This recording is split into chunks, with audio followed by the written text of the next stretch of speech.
Mic test 1 2 1 2. Hey, it's been a long time. It's been a long time since I recorded myself. Oh my god, I'm looking at my recording history right here in front of my screen and I'm like, wait. How many months are these? But anyway, guys, welcome again. I should even welcome myself because it's been that long. But thank you very much for everyone who's been on my neck, telling me, "Hey, kijana bwana, you cannot start being a podcaster and then you just go MIA for all those days and months and whatnot." But again, welcome again to returning to the arts episode of the Cordial Podcast. I am your host, of course. I will always be your host, Kang'ong'oi, and this is just me trying to get back into the fields of creating content. And one thing I think I have to really accept inside my head and my heart is that hey, let me tell you, content creation is not easy. It is not easy at all. It demands a lot, not even a lot, but it demands the bare minimum of discipline to be able to create content, and especially when it comes to podcasting, you just have to plan yourself as evidently as I've not been planning myself. But yeah, you have to do that for you to actually be successful in this, or just to be consistent in it. I remember one of my goals was to do podcasting for a whole year straight, and I did that. And then after that, now I don't know, it's like my mind dropped off kidogo in terms of the consistency, and it's been eating me up, I won't lie, because I love this. But yeah, I find excuses every time not to record an episode. I was actually even debating right now if I should record, but yeah, I think that's where laziness comes in. I think I'll just agree that I'm lazy because I can't tell you, or I can't say that I didn't have time to record an episode. But here we are. I know you missed my voice. I know you did. And what else but the instrumental behind? Oh my god, I love this. I've been missing editing podcasts and episodes, and now we're back. I will always love having instrumentals behind my voice because I think it gives you the feel of not just hearing my voice, but also some kind of soothing feeling behind everything that I'm saying here, because I'm basically saying nonsense. But yeah, my first, not my first, but the last few months have been really, really fast going. I don't know. This year has run some kind of 100-meter race that I can't even explain, because how are we already in October? And just the other day we were in May. My goodness. But how has been your summer? Sorry. Aye. Not me asking you guys how your summer was. Well, comes with the relocating from your home country, and now you have to switch with things. But yeah, my last few months have been really eventful. Still trying to integrate to the society. It's not easy. Moving abroad is not easy. I know, like, it's always like a goal for many people to just go abroad, even if it is for a tour or for a vacation. And when it's longer, I think I can say when it's longer, when you know you're going to spend more time in a new environment for a longer period than just a vacation, like a 2-week or 1-week vacation. I think it requires some bit of planning and some bit of mindset change, and just becoming somebody else. Because one of the main things that I've been trying to change in my life is how I think. And you see, when people say when people move abroad, there's always a change to how they think mentally. Personally, I wasn't really believing in that as much, because I thought I was at a good place mentally, and I just thought maybe this experience would add to where I was already. But come to think of it, I think it is an experience that is really changing especially my thought process, especially when it comes to considering confidence, when it comes to, how you handle relationships with people. I know I've talked about relationships and community in my previous episodes, a couple of months back, even I think it was last year. But yeah, it is changing, because now I have to learn a new language. Now I have to learn how this society works. I have to try and integrate myself, as somebody who's basically considered a foreigner. But it's a whole journey, and I'm still taking it. And I don't think it's something that has a timeline, because you learn something every single day. There is something to be learned every single day, especially when it comes to the weather. Because even for me, the transitioning because when I arrived, that was back in May, the sunlight hours were longer, and now this day in October, now it's changing to the opposite, where now the nights are beginning to be longer, and I can see like 7 a.m. and it is still dark. It looks like it's 5 in Nairobi, So it's really an adjustment to things, and being told that it is going to even get more darker in the coming days, and I'm like, wow, yeah, that's something that I will have to accept and try to handle in general. But it has been a good experience. I can say it has been a good experience, especially when it comes to learning how their systems work, when it comes to public transport, when it comes to just basically everything that involves my stay here, and how they've created a system where everything has a way of being referenced to another in any way. Like, you can come and do something, and somebody can be able to come and find a reference even years later. And I think that in itself is a good system that probably I wish was more available in our country. But things are different, and that's why it's a whole new journey that I'm trying to learn, even for the short time that I'll be here. But yeah, it has been a good experience for me. I won't lie. And I just remembered, I think I did a short episode when I was traveling, and there's one aspect about that traveling from Kenya to Denmark that I didn't mention, and it was I think it was an experience that I needed, because it happened just before I left the country. And I just got into JKIA. It was my flight was supposed to be at 2 a.m.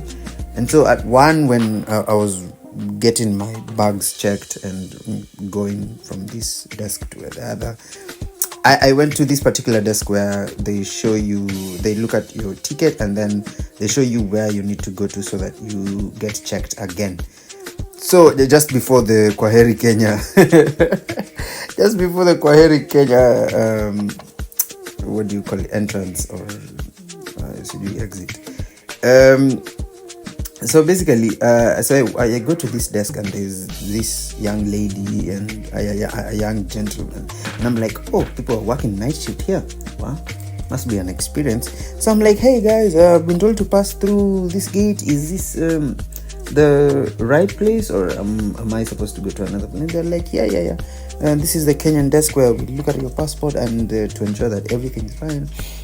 But then this is the guy talking, but I can see through the glass window that the lady is looking at me like, have have I seen this face before? You know, that kind of face that somebody gives you. So me in my head, I'm like, yo, this is weird. And then out of nowhere, she's like, have you ever been to St. Paul's University? I'm like, hey? What? Huh? So I just react. I'm like, wait, that's that's a part of me that you can. It's really direct, like St. Paul's. Then you must know me, you know, for somebody to even say that. Then I'm like, yeah, I studied in St. Paul's. I'm like, and then she was like, yeah, I have seen you. I saw you smiling, and I was like, I know I've seen that smile somewhere, and it's from St. Paul's University. You are really a noisemaker. And I was like, wait. I said, a noisemaker, jamani? I'm not a noisemaker. She's like, oh my God, please don't deny you're a noisemaker, because noisemakers will always be noisemakers. And she gave me a reference to when there was some bit of election in at St. Paul's University. This was Limuru campus, the main campus. That was years back, like in 2018. And she was like, yeah, you are really somebody who's loud and outspoken and everything else. And then she said, you can never miss such people. Like, you can never not remember such people. And I was like, wow. For me personally, that was like a big statement of my character, because yeah, I know I'm a noisemaker, but not to this extent that somebody cannot forget me. Ati you still remember me because of my smile, but also how I was a noisemaker. Wait, my friend.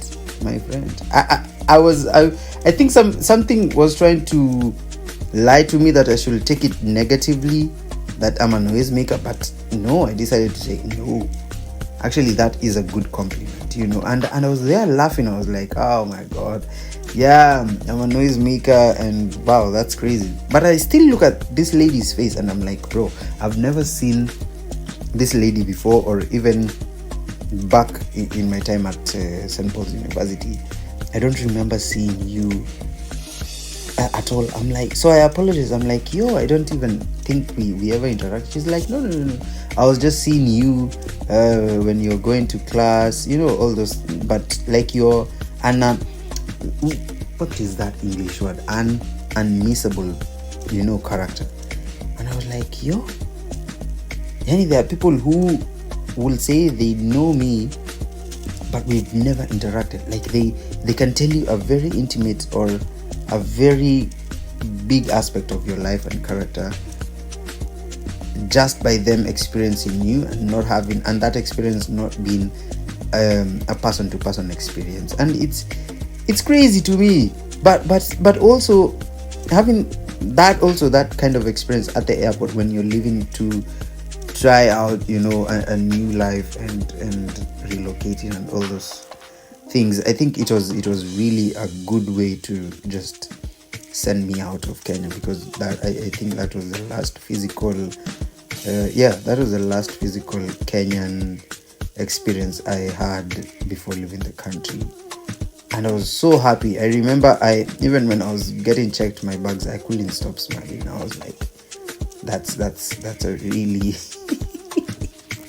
that's a really good experience, and I was so happy. And so that has also kept me through and being happy throughout my experience with moving from Kenya. But yeah, all along I think it has been great. I've not really missed Kenya as much yet. All I can say is I've missed the food. That now I wouldn't lie. I've missed the food. There was a video created and posted on my social media handles, and I was saying I actually miss githeri from my grandmother specifically, because oh my God, surviving here with rice and pasta every week is not for the weak, man. It's even getting crazy, because sometimes you have to find yourself you're eating only bread the whole day so that you don't get used to eating rice and all those things. But also with time coming in, I've been trying as much as possible to be very open to eating foods and trying to figure out what to eat and how I'm going to plan myself when it comes to eating. But that has been that is still one of the biggest reintegration processes that I'm still taking, and I think it will take a while. I've got a couple of friends who've even asked me, why haven't you gone out, to restaurants, and I'm like, hey, my friends, well, that's a bit of another topic because it's not that easy. The place that I'm staying in is not really close. I'm not in a town as much, so even to plan to go out as such, it has to be a big plan, man, because I live like, the closest town is like 13 kilometers away. So you see, now that's a whole hassle, of all these things. But anyway, we thank God at the end of the day, man. We thank God. So it has been a journey, and I'm so happy. I am so happy, and I think I need to start now recording this episode so that I also find some solace inside me to get busy and do more of content creating. So this was just welcoming back my voice to this episode. It's been long.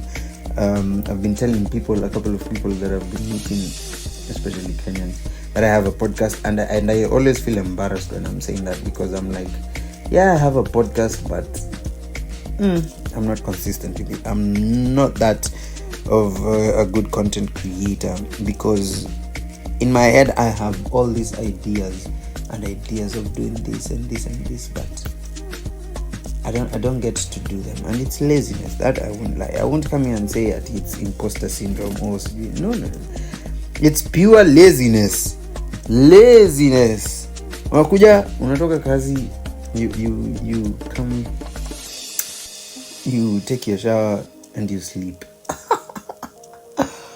You sleep and you bedroll the whole day. So it's really a wake up call for me to just do something with my life and continue with this journey that I've always said that I love. So thank you very much for tuning in to this particular episode, which is close to 20 minutes in. Wow, I didn't know it would take that long. But yeah, thank you very much. Please tune in to the next episode. Don't worry, I will upload the next episode. I'm not going to run away from you guys. I'm not going to make you guys orphans. And yes, please remember my voice. Because you're going to hear it again and again and again. So thank you very much for tuning in to another episode of the Cordial Podcast. And me, your host, of course, Kang'ong'oi, will always be here to entertain you with my nonsense and me talking to myself. But isn't that what this is all about? Thank you very much for tuning in. See you on the next episode of the Cordial Podcast, which will have a more planned episode than this random impromptu episode. But yeah, this is just me familiarizing myself with what I was doing before. Thank you very much. See you guys.